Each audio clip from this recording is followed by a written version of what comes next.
Te, anong eksena yan? Nag-eyeliner ka ba ng sibuyas? Hindi.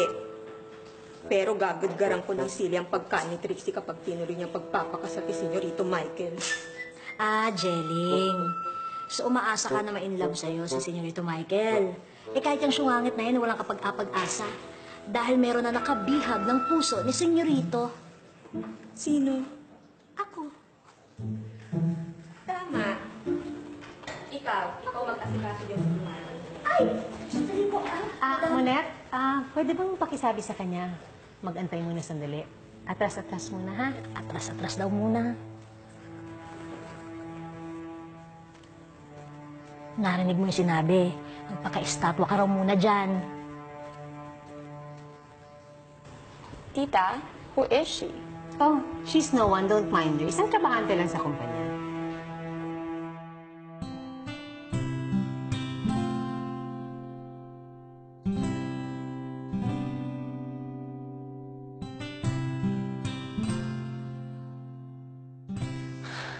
Sa wakas, magkikita kami ni Eunice.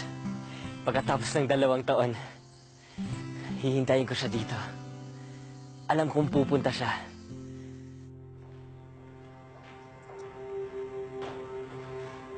Oh, Molly, Nandiyan ka na pala, Michael. bakit nandito si Eunice? Di ba linggo ngayon? Oh, so what kung linggo? Nagtatrabaho naman siya sa kumpanya. Tsaka meron ako ipapagawa sa kanya. Mamaya nga lang kasi may mga bisita pa tayo. Anong ginagawa ni na Mrs. Chua dito? Trixie, I want you to meet my one and only son. Ang tagapagmana ng Lee Han-sung Corporation. Si Michael, your future husband. Hi, Michael. What are you doing, Omri? Oh, aba, si Trixie ang babae na dahil nababagay sa'yo. Mataas ang pinag-aralan niya. Anak siya ng may-ari ng isang sikat na car dealership. Hindi tulad ng ibang babae dyan. Nag-aabang na makabingwit ng mataba at mamahaling isda. Omri! Oh my gosh, I'm sorry.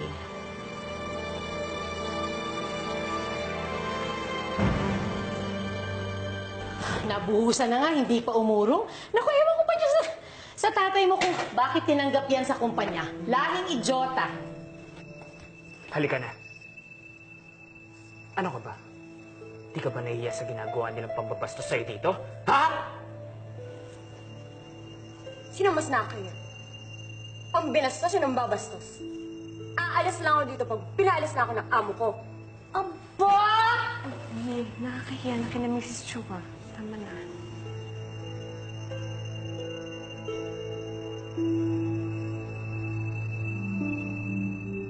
Ay, wala pa siya.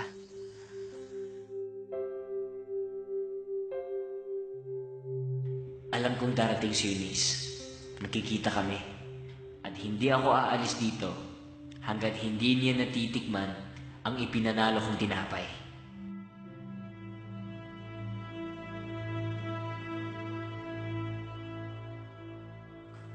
Hindi ko na to kaya. Maupo ka, Michael.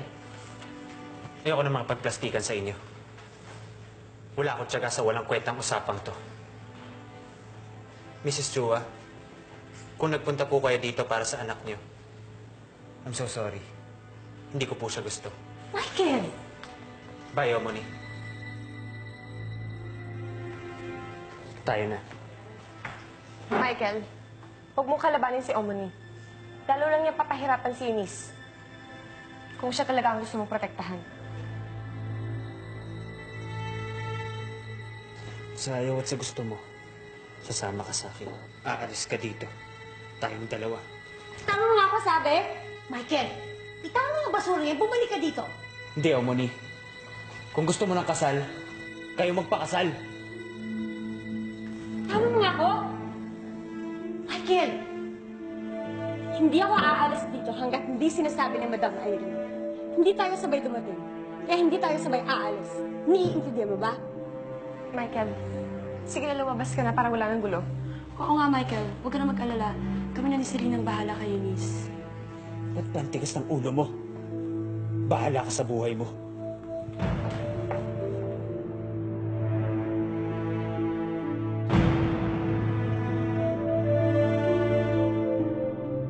Dito lang po ako hanggat hindi niyo ako pinapauwi.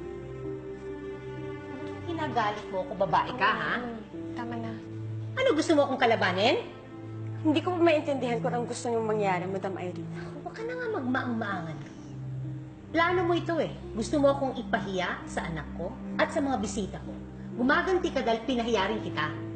Madam, nagpunta ho ako dito dahil pinatawag niyo ko. Trabaho lang sa akin. Walang personalan. Ngayon, kung sa tingin niyo napahiya kayo sa harap ng mga bisita niyo, I'm sorry. Pero hindi ko alam na lalabas ang kabustusan niyo. Umunyi! Ha? Ano? Ginagalit mo talaga ako, ano? Tama na. Ha? Tama na. Ha? Ginagamit mo yung anak ko para ipahiya ako. Para kalabanin ako. Nakikiusap ako, umalis ka na. Please. Dahil amo din kita, Ma'am Celine. Susundin ko ang sinabi mo. I will consider my job is done for you. Good night, Madam Irene. Hey.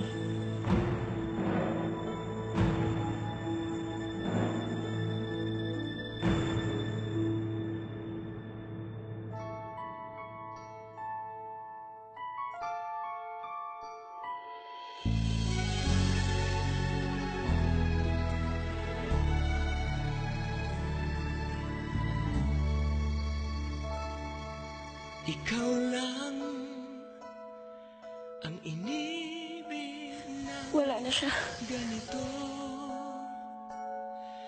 na para bang ang lahat ay walang halaga kapag kasama ka. Pasensya na, Tapo.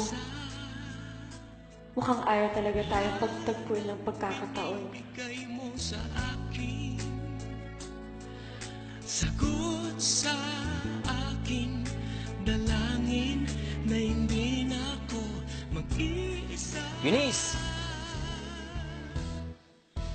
habang buhay. Saan ka pupunta? Ikaw ay aking iibig. Tago. Kamusta ka na? Pababayaan. Hindi malilimutan ang aking pangako sa'yo.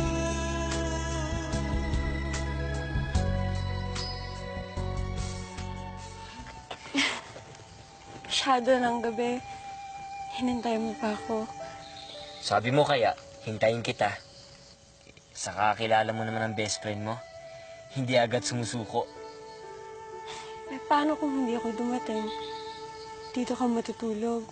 Oo naman. Sara ka talaga.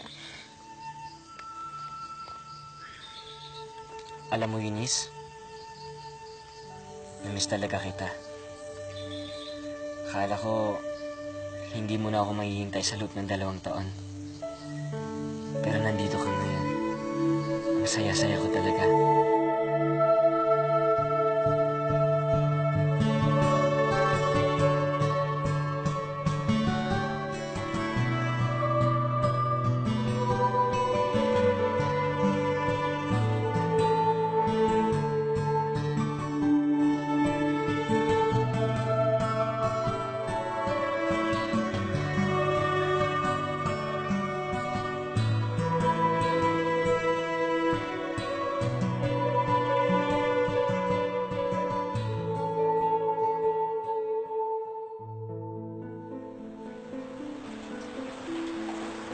Mr. President.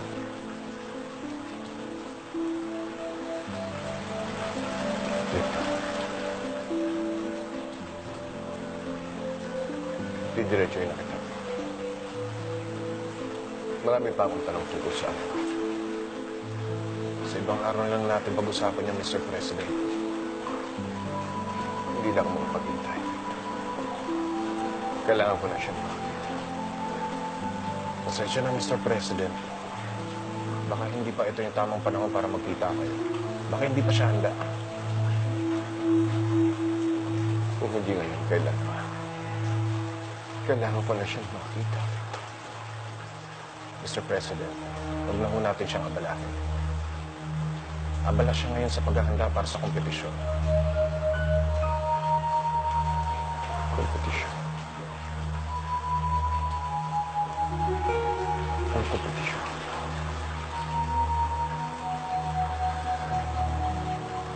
Yung pagsusulit sa paggawa ng tinapay. Dito sa bakery ni Master. Sumagot ka, Victor.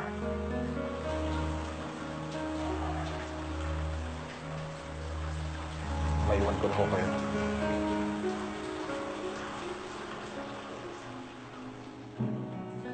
Isa ka ba sa mga bagong panatir? Apprentice po. Sige. Hihintayin ko titikman ng mga gagawin mong tinapay. Maraming salamat po. Tatandaan ko po lahat ng tinuri niyo sa akin. Maraming salamat po, Mr. President.